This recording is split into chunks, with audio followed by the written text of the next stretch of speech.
What's up, you guys? It's me, B. Riley, and today we are taking a look at the Fender Road-Worn Player Telecaster series. This one's super weird. This is kind of when Fender was trying to, get a mixture on the road-worn stuff and playing around with some modernization and some mods to the basic platform, and then combining it with a razor-thin nitro finish and a barely there finish on the neck, which, to be brutally honest, isn't really nitro. So we're going to take a look at this thing today, kind of talk about some of the foibles and some of the better parts that this guitar has got going for it. Anyway, stay tuned.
A lot like the Line 6 video that we did for the wireless episode, this episode is not necessarily pointed specifically at the Road-Worn Player Telecaster.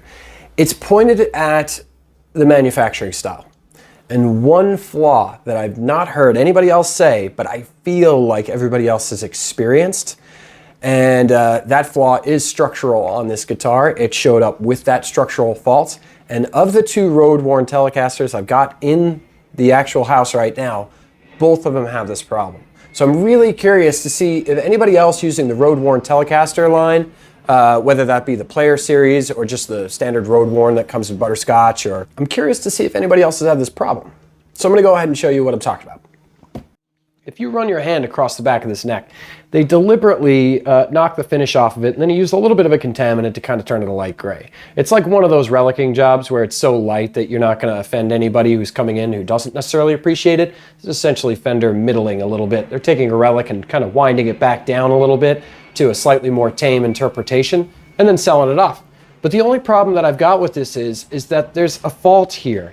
And I usually wouldn't have a problem with a fault. You guys know me. You know that if I've got, scratches or anything like that, I really don't care. As a matter of fact, I'm the type of guy where I don't really like perfect guitars. They just kind of are there to make you nervous about scratching them. The problem with this guitar is that there is a structural flaw in this guitar which cannot be remedied with buffing, which can't be easily taken apart or sorted out. And that is this, that on these road-worns, they're having a bonding issue with the skunk stripe. And I'm starting to see them more and more. Not only just for the guitars that I've got for myself, but for other guitars coming through. On the back of the road-worn Telecasters, this is two now that I've got in-house in which the skunk stripe is delaminating from the neck. And there have been at least 6 or 7 other ones, including ones in shops that were brand new, in which I can pick apart and issue. If you ran your finger across the skunk stripe, as you got to the second half approaching the nut, you would start to notice a little lift right here. And I had a guitar come in and repair, and I could feel this little lift right here where there was no finish. And when you tried to knock it flat or sand it ever so slightly to get that ridge out, the ridge would come back. And what that meant is that we weren't looking at an uneven glued surface that had failed to be addressed in the sanding issue. What we're seeing is the delamination of the skunk stripe. When you attend to sand it level, the skunk stripe will retreat down and into the channel. And then when you let go, it rebounds, comes back up again. Now, on the other guitar that I had, I just coughed it up as a fault that I could deal with. But now that I'm seeing a multitude of these coming through and starting to show this, it's something you need to start watching out for, because on this guitar, it's not even happening right here. It's happening at the very end. And you've got a lot of leverage there. and we have a tendency of a lot of clamping power there. And if you're the type who rests his thumb on the skunk stripe, the way that the instructors always used to tell us to do, and then we ignored them, you will start to have a progressively worse delaminating problem on this neck that cannot be remedied by simply unbolting or unscrewing something. This is a major problem that Fender hasn't really been talking about, and there's a very good possibility that while these guitars have a highly collectible nature to them, as do all guitars, because we attach sentiment to them, you know, in one form or another, whether it be $300 or $300,000, the truth of it is that these necks are not going to have the survivable longevity. We're going to start to have twisting issues. We're going to start to have inconsistency in the bowing or in the relief. And the reason is because we have a huge structural flaw that is only going to get larger and larger. Essentially, right up to about here, I can feel that this channel, the skunk stripe, is separating. Now, I'm going to have to take a desperate measure to try to stabilize this so that it doesn't continue to delaminate further and further, and that this tangible edge right here doesn't rise more and more until the neck is unusable or not adjustable. We're going to have to, you know, subscribe to desperate measures, but we're going to try to do it in such a way that it adds some flair to the guitar. It adds, you know, something interesting, something fun that's kind of, you know, a little bit of a scar just over the eyebrow. Where it's there, it's visible, we're made aware of it, but it doesn't detract from the actual guitar. It simply adds a bit of character and shows you that this one has survived. Okay, so here we've got the standard road worn that they were releasing a couple of years ago. I've changed a couple things on this. You might have noticed the pick guard, the black guard is gone. I've been meaning to make a bake light for this, and I just haven't had a chance. I've done a little bit of work on the neck. I've worked with the frets a little bit, done a little bit of leveling, a little bit of cleanup.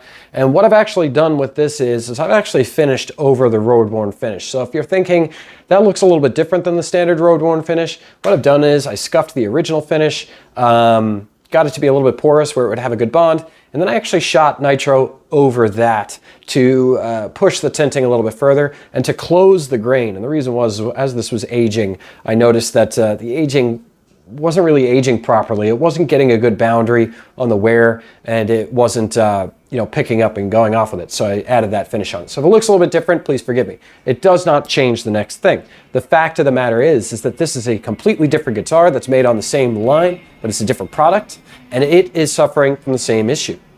So if we come over here to the back of the neck, you might have noticed that this neck is actually, like I was just saying, it's been refinished. I refinished this neck about maybe about a year ago to kind of push it a little bit closer to a more believable relicking instead of just that worn matte finish.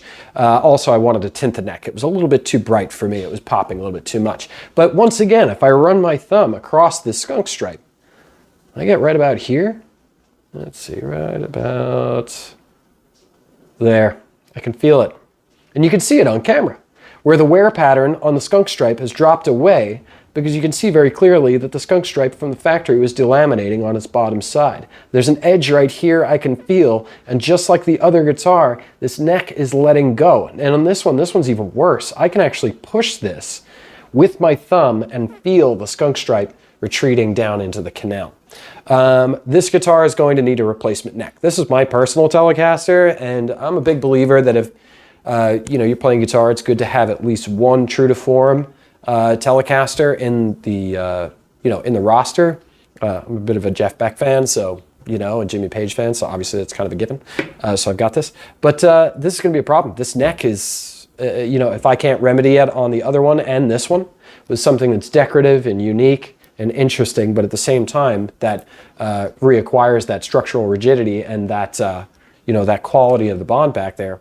If I cannot get this skunk stripe to sit flat, this neck is not going to last too much longer, and it's frustrating. You know, you put a lot of work into a guitar, and then all of a sudden to feel this edge, you're just like, ugh, you know, it's just not really doing it.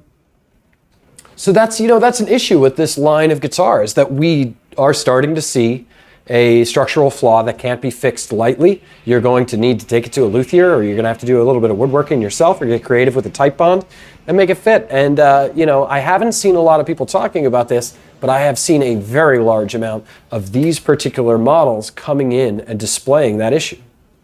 Well, guys, that's what we got for you on the video today. Just kind of a quick, like, you know, heads up, road closed, kind of a warning sign. If you are looking at anything on the road worn line, make sure you're double checking it the minute that you get it in. Now, one of the upticks of this is that the issue that I was having with these guitars was becoming prevalent from almost minute one. It wasn't something that surfaced later on. It wasn't something that needed to be exposed to atmosphere, to playing conditions, or high or low temps. It showed up and had the problem from minute one.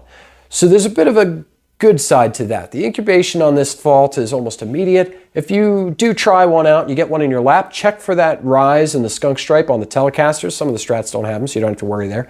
You know, and just keep an eye on it. Make sure that what you're getting is what you paid for.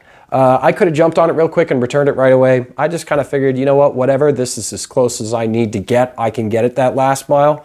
But, you know, guitars are expensive. And if you're throwing down, you know, that red one retails for about $1,200. You know, if you're throwing down that kind of money, you know, you need to get what you want. Not just what you need, but you need to get what you want. That's a lot of bread. You want to make sure that you get what you're happy with. So make sure that if you are checking out the road worn line, that you are checking those skunk stripes as you're picking them up. The good news is that ones that I've seen who, you know, where they are stable, they seem to stay that way. It's one of those deals where either it's going to delam or you're fine. So if you find a good one, you got a good one. If you find a delam one, maybe you could work on the price a little bit. Maybe you could talk to the person who's selling it. But the truth of it is you may be better off just taking a walk and seeing if you can find something next week. Anyway, you guys have a wonderful, wonderful afternoon. Go ahead and play Turn Up. Turn into something I've been doing lately just because, I don't know why, because my olfactory response of tonal perception it's very easy to fall into those well-worn traps. So I've just been plugging into anything in the house, just plugging into weird stuff that I haven't played in sometimes years. You know, so do that. Make sure you, break out of that comfort zone, break into that growth zone. And, you know, as far as the repairs on the skunk stripe and stuff like that, we might do a video on how to sort that out. You know, otherwise, take a crack and fix it yourself. See if you can get some glue down in there. This is horrible advice. Don't listen to anything I say. Don't listen to shit I say. I'm sorry, I'll stop. Yeah. Anyway, you guys have a wonderful afternoon. Don't forget to turn up and tune in, and we will see you guys next week.